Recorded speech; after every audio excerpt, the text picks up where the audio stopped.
Hi, everybody. So Kelly and I are here today. We're going to talk about what's going on. There's some big energies coming. And as you know, hopefully, Kelly is a brilliant astrologer and she's going to talk about the energies. But I want to say, because astrology is morphing, and I think it's kind of tailored to what is happening right now. Like it's Mm, just like the parallel shift, astrology is shifting to match what we need to happen. So when you hear this, when you think about it, think about what can I do in my mind and my intention to move things forward that I want to see happen in the world. Because with intention, you are basically mm. creating. So anyway, that's all I want to say. And I'm going to turn you loose, Kelly, because I'm excited to hear about this stuff. Yes, well, what you just said, honey, really is about the times. It's, the leading edge of collective consciousness according to astrology, and I've talked about this a number of times in our former videos, is about fresh territory, trying new things, moving forward. And we've got that visionary side of us that is getting very accented also. So we're also getting rid of old habits that are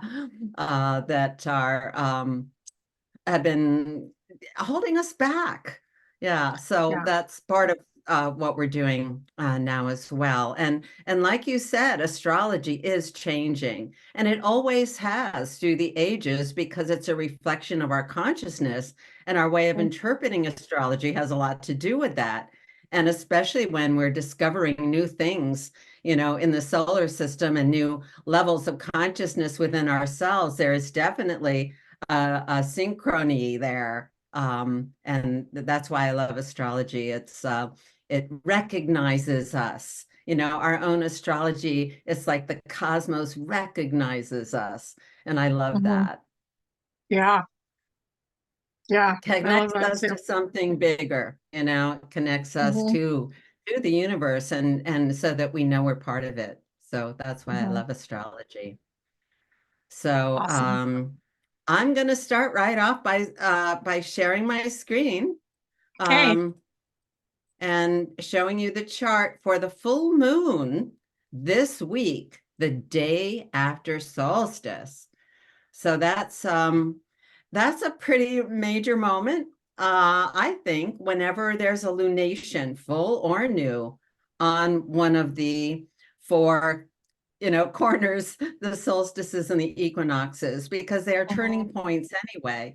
And when we have a new or full moon that accents that, it's like an exclamation point. So it just makes them more potent, more of a turning point, more of a power moment, in our year and in our month. So here we have the solstice is happening on June 20th. That's Thursday. And it depends on where you are in the world, if it's, on the 20th or the 21st. And also the full moon the next day is in the solstice window. And it's at the very beginning of Cancer, which is what the solstice is about. At least in Western astrology, it's the first day of the sign Cancer. And so we see the sun here at 1 degree Cancer, and the full moon naturally is exactly opposite at 1 degree of Capricorn. A full moon has a polarity of signs, the opposite signs that can help balance each other out, integrate, and bring each of those signs to a higher manifestation or a higher expression, let us say. Because there's Cancer. Cancer has, it's a water sign. It's very personal. It can take things subjectively in a way sometimes that's not meant. So Capricorn is reality check. It's not, it's like take this as it's showing up, not as you're interpreting it and with some kind of emotional filter, which Cancers can sometimes have. And we have two other planets that have been moving with the sun lately, and they just moved into Cancer on Monday. Um, both Venus and Mercury changed sign mainly, basically on the same day. And they went from Gemini into Cancer. So last time on the new moon, we were talking quite a lot about Gemini because there was Gemini, we had Jupiter there. Venus was right with the sun. We had Mercury in Gemini as well. So there was a lot of information, a lot of things going on. It's like I was traveling, and I'm telling you, it was a fast-paced trip. There was always something going on. And it's like, whoa, so I came home for this Cancer energy just to kind of settle down a little bit. And we only have the one Jupiter in Gemini now, and it's going to be there for a year. So we're going to still have a lot to consider and new options opening up. So now we're taking everything that's been going on, say, in the last at least 2 weeks, and even more than that, and kind of just digesting it. Cancer's a lot about digestion. And if you're Mhm. having trouble with that, it could be, you've just eaten too much. You've just had an overload of this or that or the other thing. So Cancer's like settling down and digesting. And what can we use? What information can we use effectively? And that's part of the answer of the Capricorn full moon here. Capricorn is very practical. It likes to have an outline or a plan of action. It's practical. It's Earth. It's we're doing it. Let's get it together and do it. So it's taking a lot of the Cancer and just sort of what information can I use here, and how do I take that and build something from all that's been going on, and what do I need to put behind me? And back to what I was saying about our habits, because Cancer has attachments and habits. We have this automatic reactivity often. And there's a questioning here about all the changes and options that have been going on that have sort of changed our way of operating. In my case, I was traveling and I wasn't home. I didn't have my usual routines. So there was a lot of different kinds of activities, and whatever that was for you, especially in these last 2 weeks. What came up? What new ideas? It's an open-minded sign, and we need to keep our minds open, but also, again, how can we personally use any of the information, and how do we just hunker back in and kind of get out of the the ever flickering screen of our daily lives, and just kind of come home and just settle in and feel out where we are at. So there's a kind of turning point going on in that regard. And practical, get certain things done that will help you be more comfortable and that feel like I'm implementing some of these intentions I've been having. Intentions are great, but you have to implement them. Mhm. So Capricorn is okay. How can I do this? What can I do? What's working and what's not is a kind of Capricorn question. And we have the moon opposite Venus as well, which brings up the whole feminine energy of nurturing, and but also of this is more of the a question of how can I take care of myself? What more can I do to take care of myself and my family? What practical things, so we don't need to depend on outer agencies or other people, or, this is a sign, Capricorn, of self-sufficiency. So what can we take care of so that we don't need other people? And also, how can we help, like parents, how can we help our children develop capability so they don't depend on us either? To this Capricorn is a sign of maturing. It takes time with Capricorn, but this is it's time now. So we have that going on. And I'm going to share some more about Capricorn later because two of the new planetoids are there. But first of all, I want to point out one of the most important planets in this full moon, and that is Neptune over here. Neptune is the illusions, confusions, and delusions that the world kind of mirrors back to us in certain ways, and where we're not interpreting things with clarity, or we are it's a certain, kind of based on cultural influence and other sort of influences, we don't see things clearly. And our own psychology can also kind of create a sort of, I don't want to say imagination, but I want to say more of, you can come up with a good word for this, honey, where we're not seeing it clearly. It's almost like a self-delusion or self-denial sometimes. Log. Yeah, that's Yeah. good. Yes, it is. It's like fog. We're not seeing clearly. We can't see clearly for various reasons. Because we're not told the truth, because we see, we don't interpret things correctly. We have our own subjectivity. So Neptune stays in a sign for 14 years, and it's sort of one of the signs of the times. So Neptune has been in Pisces since 2011, 2012, and it's very powerful there.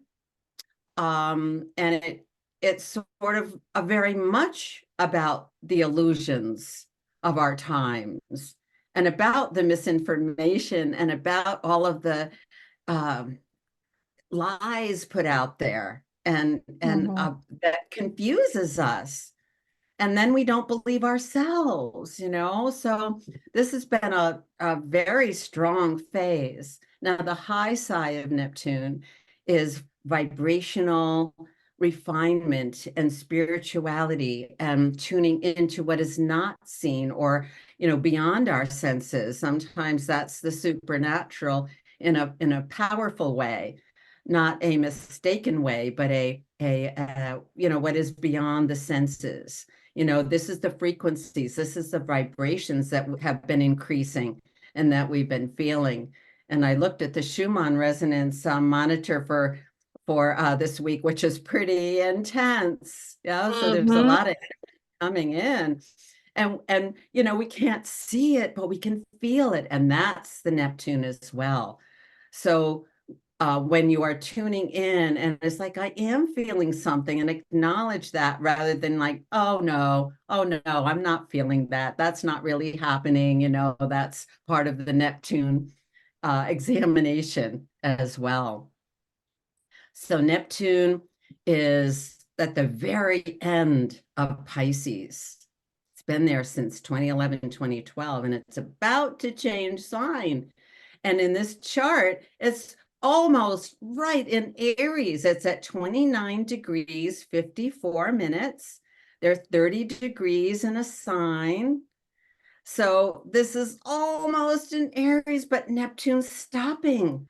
It's stopping its forward movement from our point of view. And this is what we call retrograde, when a planet seems to stop and turn around and go backwards because the planet's going around the sun or whatever's happening.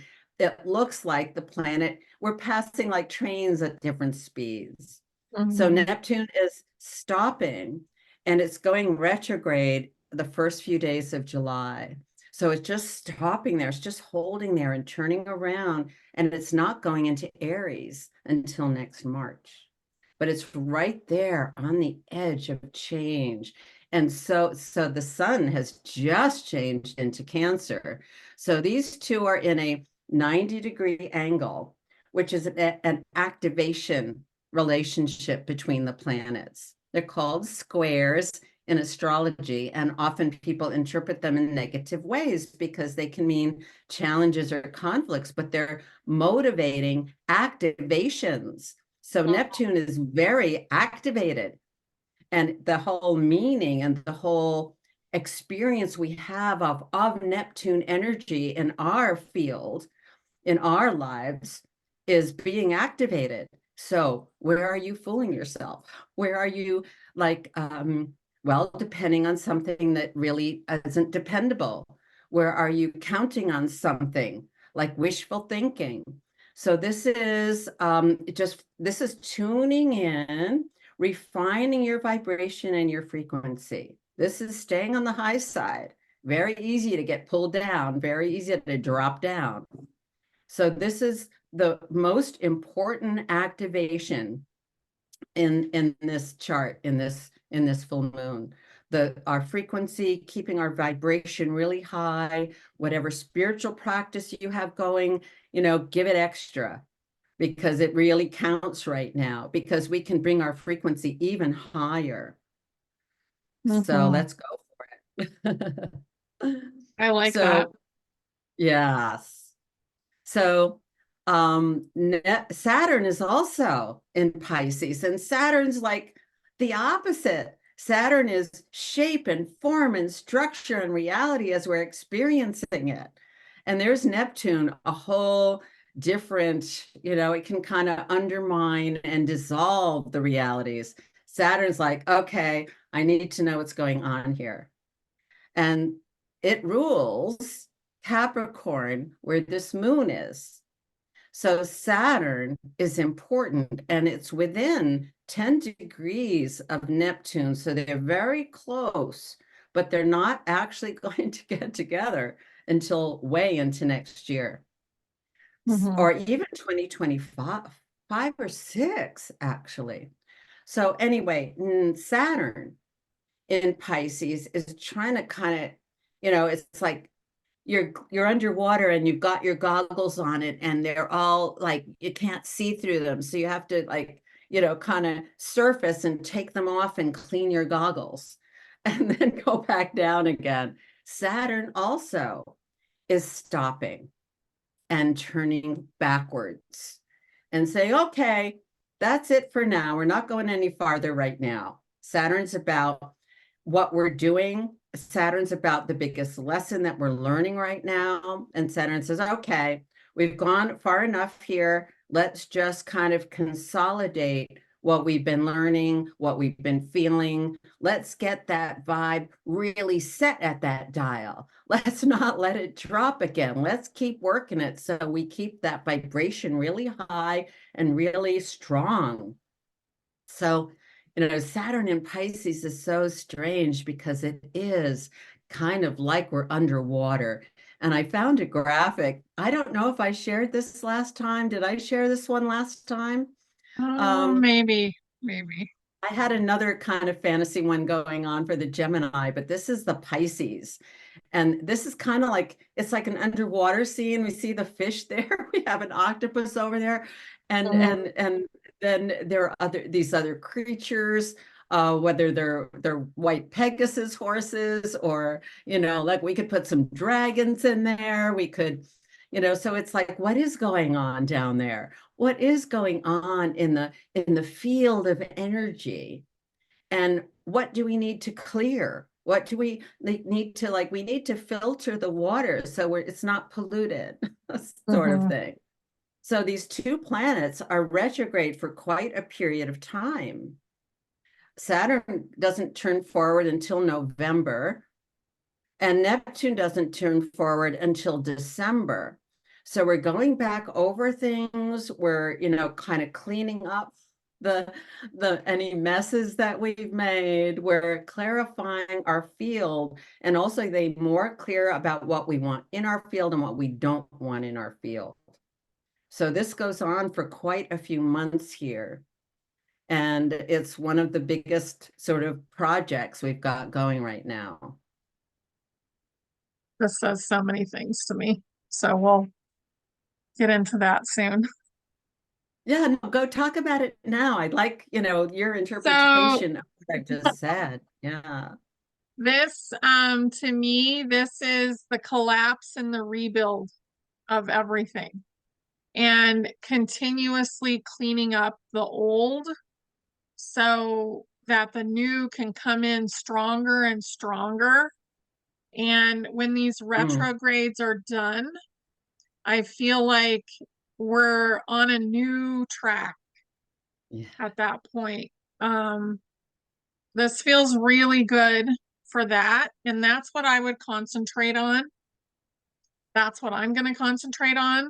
Um, is Hmm. bringing that a lot of energy into that collapse and rebuild of the world that we see. So, yeah, feels like old systems Yeah. are about to die. Yes. Yeah. Oh, so because Saturn has a lot to do with structures, and Neptune, like I just said, it can dissolve things. So these Yeah. structures, like we've gotten as far as we can go here, and now things are dissolving even further. And people who know astrology may remember. So we have Saturn turning forward in the middle of November, which is when Pluto, which is going backwards now too, and is going to go back into Capricorn to revisit some of these structures and really like, boom, um, Pluto goes back in to Aquarius in the middle of November as well. So this is all very much kind of, clearer space moving forward, starting in the middle of Yeah. November for sure. But we're going to see a lot of this dissolving going on in this next maybe even 2 weeks as the full moon is waning and coming back to a new moon, which is on July 5th and 6th. And that's going to be really fun to talk about because that's going to be aligned with the star Sirius, which is Sirius. Wow. Yeah. So, yeah, just, like, so this is like clarifying, your underwater, your subterranean, your Hmm. inner energetic field. Pisces is a water sign too. So there's a lot going. Oh my God, floods all over the world. There's a lot going on with the waters. And Yeah. we're also learning a lot of lessons from the water about how important it is to have good water, considering, our bodies are mostly water. Hmm. And water is consciousness. You know, the ocean is Yeah. the symbol of the collective consciousness. So, and that's what the universe is made out of, is water. Yeah. It's a slightly different structure than what we're used to, but it's Hmm. still water. The waters in our body hear everything we're saying to ourselves. Hmm. So we want to like talk to ourselves kindly and sweetly. Yes. Yeah, I totally agree with that. So Beautiful. here's the next, yes, it is. This is really quite an extraordinary um, influence with the waters. Cancer's a water sign and Pisces is a water sign. Hmm. And Scorpio is the third water sign, but there's no obvious or major activity going on in Scorpio at the moment. So here's what I want to share in regard to some of the new planetoids that are in Capricorn with this full moon. So we have this little cluster over in Cancer with Mercury, which is our perception and how we're understanding things, how our minds are interpreting things. And we need to be careful of the filters if they're too subjective and personal. Venus is in Cancer, which is, the emotional intelligence of the heart. And really, this is where we're being instructed now in terms of our hearts.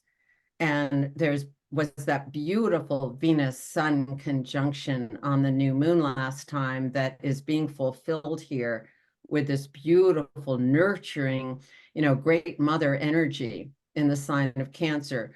Also, Venus is still too close to the sun, and we won't see it in the morning sky. And Mercury also infused with the light of the sun. This is the combination of the head and the heart. And so this is that part of what we're digesting because we've been neural pathways have been reconfigured with all the Gemini energy. And we have some new filters And so they're helping clean the waters, and they're helping us let go of old patterns that don't serve us anymore. We learn to take care of ourselves in new ways. And here's that Capricorn energy giving us some clues as how to do that. Caveat, please be aware, with these timings, that I'm using Eastern time. So you just have to translate the times. I'm sorry about that, but I have to have some kind of chart to work with.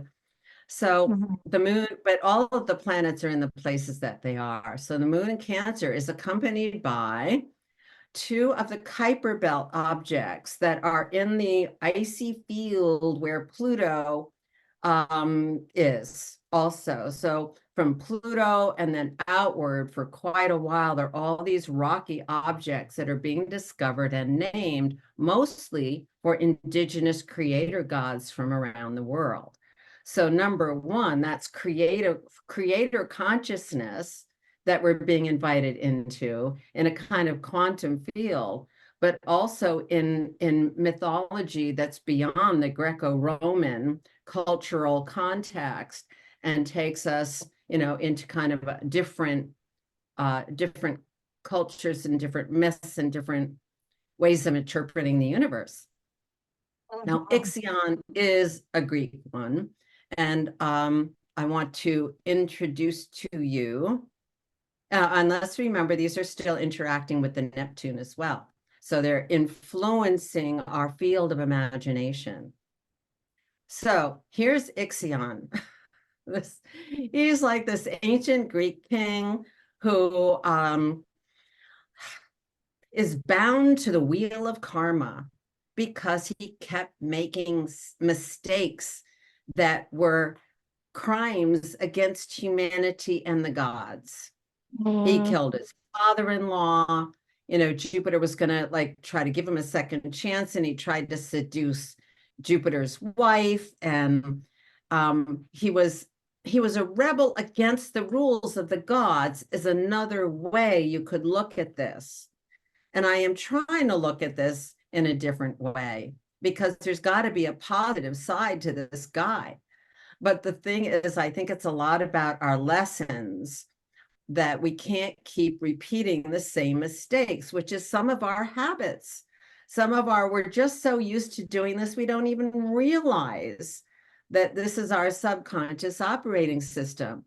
It's certain parts of the ways we've been sort of educated, or even we could say mind controlled by the culture.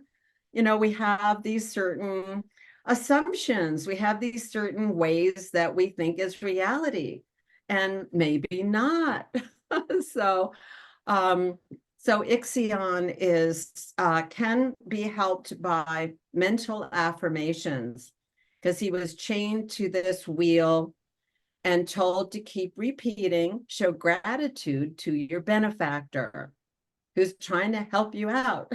So gratitude is a great vibration. It's a very high quality of emotional intelligence to help us be able to get off the wheel of karma. So there's something about this that is helping us break free, and also to see the difference between worldly rules and laws and universal laws, I think. So we want to be observing universal law, not what can be corrupt human judgment. So anything to say about this, honey? I love your impression on these new. Well, yeah, I think he's so he's somebody to learn from, so that you don't do the same things, you don't create the same mistakes.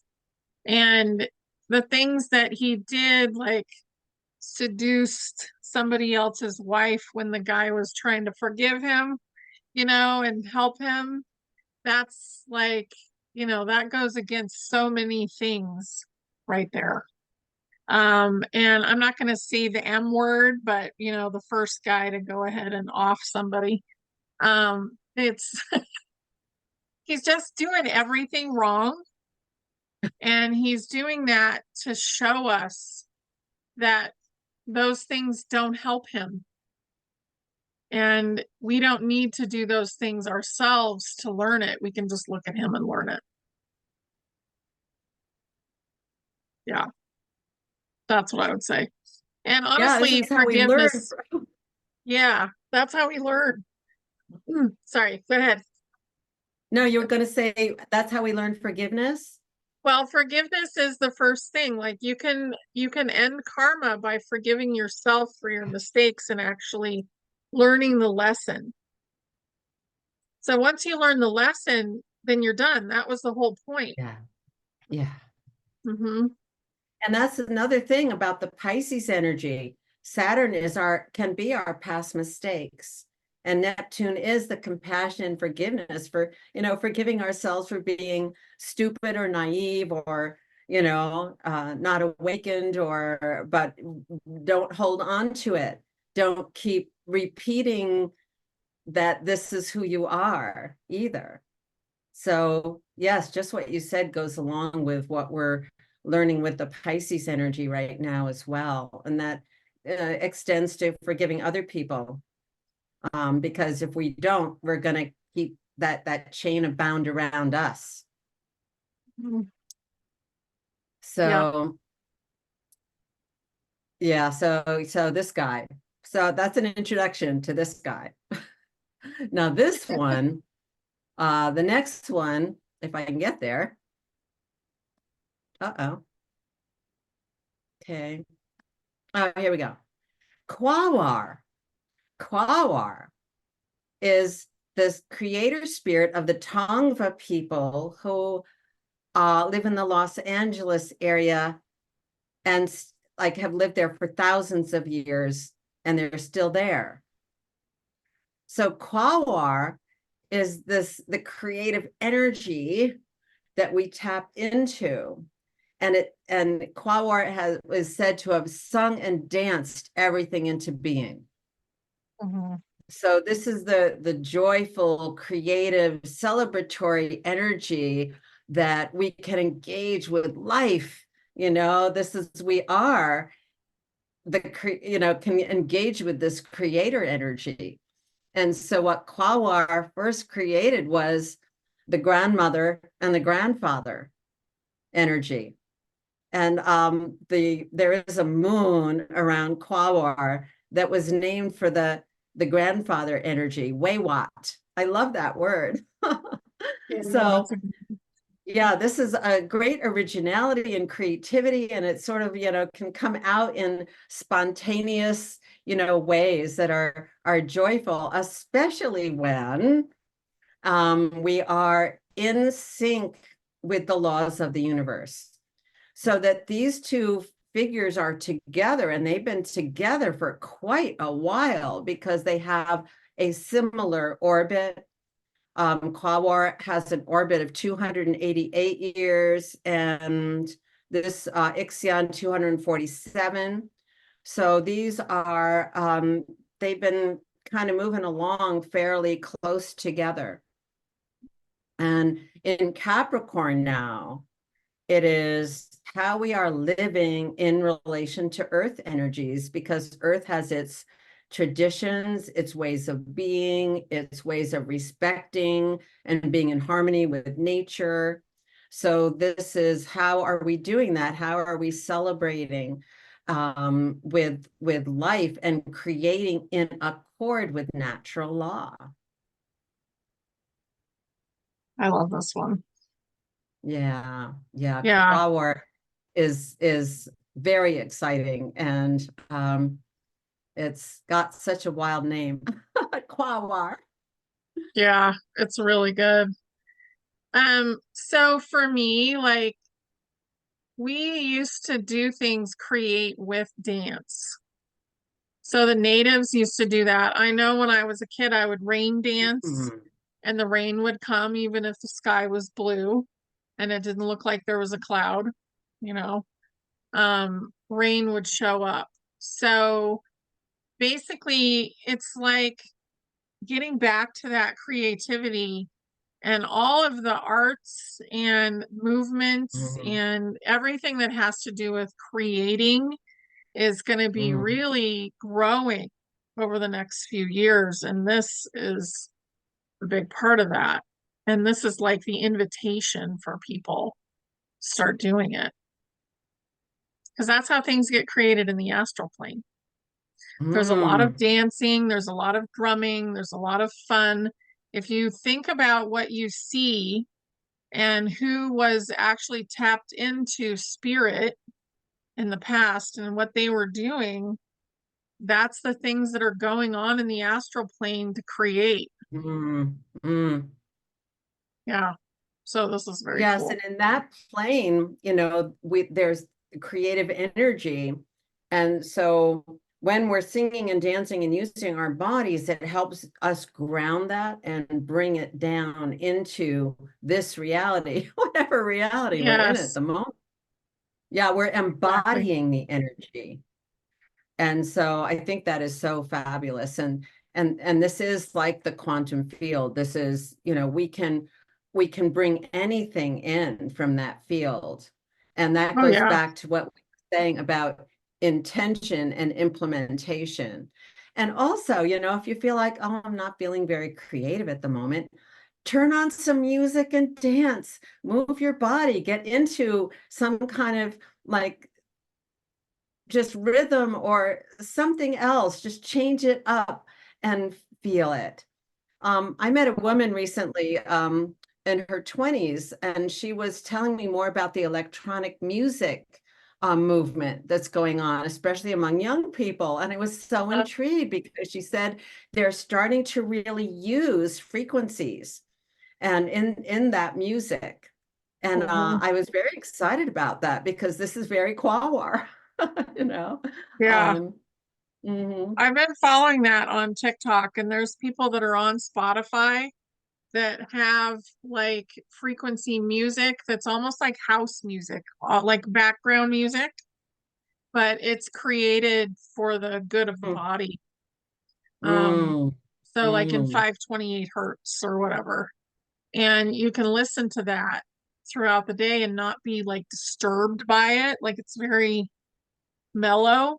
Um, and it's healing mm. you as you're going throughout your day. So I think those things are really beautiful. Yes, and they're made in part on computers. Is that correct? That kind of music? Yeah. And technology is changing as well. Hmm. We've gone out of the negative frequency of, technology. It hasn't caught up to being quantum yet, but it's getting there. And a lot of the newer stuff, like I don't feel the same icky frequencies in it that I used to Mm. feel. So even my Yeah, phone, like I don't notice it anymore that it's like draining me or anything. yes, and can we believe that? That's the questioning of Jupiter. Our belief Mhm. systems hold us back from thinking that's even possible, Right. you know? So how can we, let's embrace that. And if we're embracing that and thinking that and feeling that, that's how we create it into reality, or we enter that reality. So our belief systems also can be old habits. Yes. Yeah, beliefs in general, they hold us back in a lot of ways. Unless your belief is everything's going to be fine and I'm just going to go forward and everything will work itself out.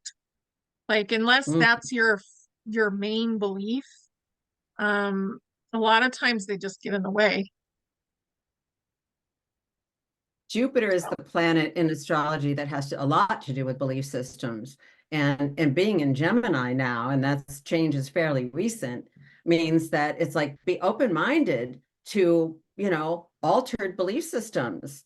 You know, when I first heard about flat Earth, it's like, what? Because I heard about that years ago, and now I'm like more open to that's a possibility, and other things like the negative energies aren't as strong as they were. right. Because, like traveling, like flying. It was like, uh-oh, I got to be traveling. And it's like, this is going to be fine. I'm just like the energy ahead. I'm just clearing it. I'm putting positive energy into it. And that's using that Capricorn, you know, Mm-hmm. possibility, using uh um uh what do I want to say? It's like that intention, Yeah. declaring intention can be very powerful. Mm-hmm. It's true. When I took the plane from Florida back to Colorado, I was doing that the whole time, and a big thing did pop up. And gates were changed twice with one flight, and then also the airline steward or stewardess, whatever, the flight attendant, fell in that tube that takes you down to the plane. So they had to be replaced because they twisted their ankle or whatever. Oh. So you had all these things going on, and I found that it was a collective shadow that was trying to make itself known. And as soon as it was known, and Mm, you like, I don't know who else knew about it, but I found out about it, and I was like, oh, it wants to be seen so it can be healed, you know? And as soon as you see it, then its job is done and mm, everything resolved itself. We had a new flight attendant so fast, probably within 10 minutes, we had a new flight attendant. And because mm, I was like, what is going on? Why are these things happening? And it was like, oh, a mm. collective shadow is trying to be healed right now. And that was a big one. But the one after that was even bigger. So we're just healing a lot of stuff right now. But Yeah, yeah. yeah. So and after that, everything was smooth. Yeah, So it yeah, really is, yeah. yeah. Certain situations like travel, like having a Mhm. plane full of people, there's a lot that can happen in that sort of, captured space that can be very triggering. But yeah, this is keep a hold, take responsibility. Moon Capricorn is about responsibility for yourself. Take responsibility, handle the situation, take charge Mhm. energetically. Yeah, Yes, exactly. It's time for us to learn that because that's what we've given away for so long. yeah, So it's time to be yeah. sovereign with our energy. Yeah, that's what I say about Pluto. Pluto is where we give our power away or where we claim it. Hmm. It's where we choose fear or we choose love. And we're still in this sign shift of of Pluto as it's going back into Capricorn in early September for, another like 6 weeks or so of structural like dissolving, right? That's what we were calling it before. So anyway, this full moon has quite a lot of potential here, and we can work it the next Yeah. 2 weeks until we get to the new moon on July 5th or 6th, which, that's an important time for the United States with its birthday being on July 4th. So this energy is carrying through to that date. And like I mentioned earlier, this coming new moon is in the degree in Cancer, 14 degrees, 1314 is aligned with the star Sirius. So we'll need to talk about Sirius in relation to this next new moon, honey. Yeah. Yeah, definitely. I just love how the astrology, the shadows, the Schumann resonance, the, solar soul Mm, stuff is all lining up together and it's all synchronized to show us the way to go mm, forward.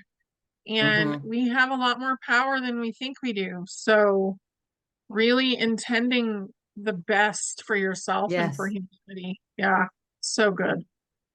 Even if it's a really new way of thinking for you, embrace it. This is the North Node, the leading edge of collective consciousness in Aries. We are going into new territory, and this is even more activated, and we'll talk about it next time with that new moon. And also, I don't know if anyone has recognized this image in the middle. It's the Sri Yantra, which is a yantra, geometrical depiction, let us say, of the great goddess energy, and it's Hmm. very present in this full moon Oh yeah. and on solstice. Anyway, remember it's a solstice full moon, so it's several days here of this energy shift. And remember, we had planets all packed together for a while just in this section of the chart, and now it's really stretching out. So we're not in that, like, focused hub anymore. We're starting to kind of, it's like the roots in the plants that are kind of stretching out so the plant can grow and be more fruitful. That's the time we're in. Hmm. Yeah, that's what it feels like. It feels like we've been really focused for a long time on healing, dealing with the things that needed to be dealt with before things start to blossom. And there will be a lot of like falling apart as this flower blooms, like imagine Yes. the energy it takes to get a flower bud to open up.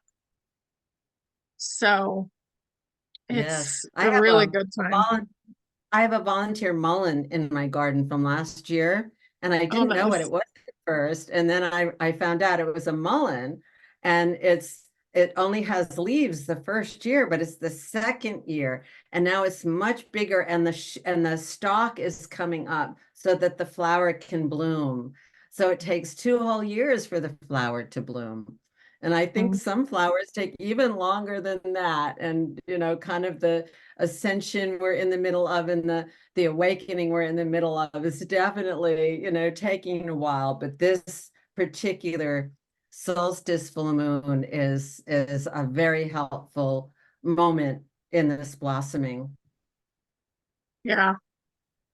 Yeah, I think And I'm definitely going to use the drum on the solstice oh, and just good. kind of get things to move forward. And I feel like that's, if you don't have a drum, then use a stick and a bucket. Like it does Oh, not matter. mm, Yeah.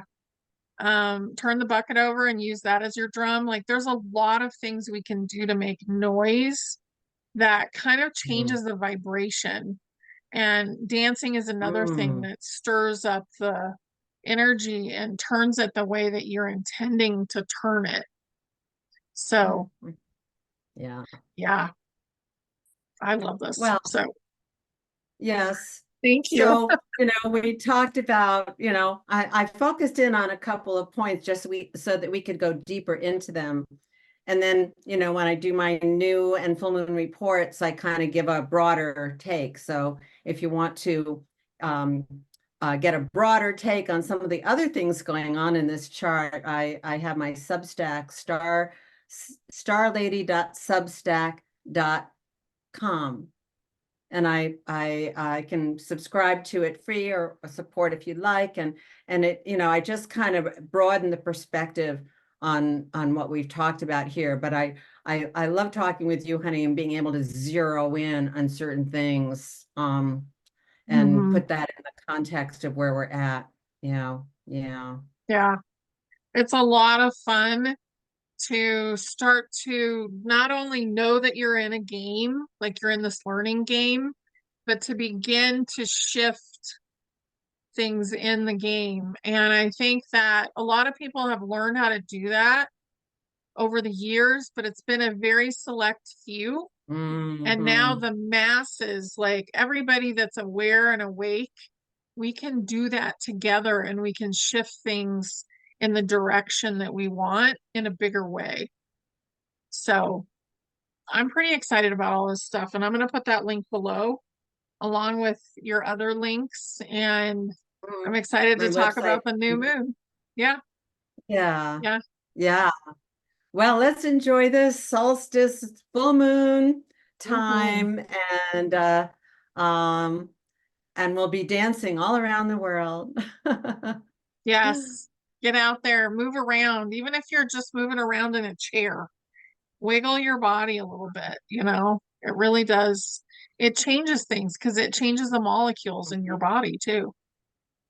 Yeah, and even Yeah. if you're in a difficult mood, even if you're in a sorrow or a tough place, work it out through your body. Let your body move it out. You know, we just always can't figure out how to do it. Let's let our bodies kind of open up. That's what yoga's for, qigong is for, you know, all kinds of dancing, that electronic music.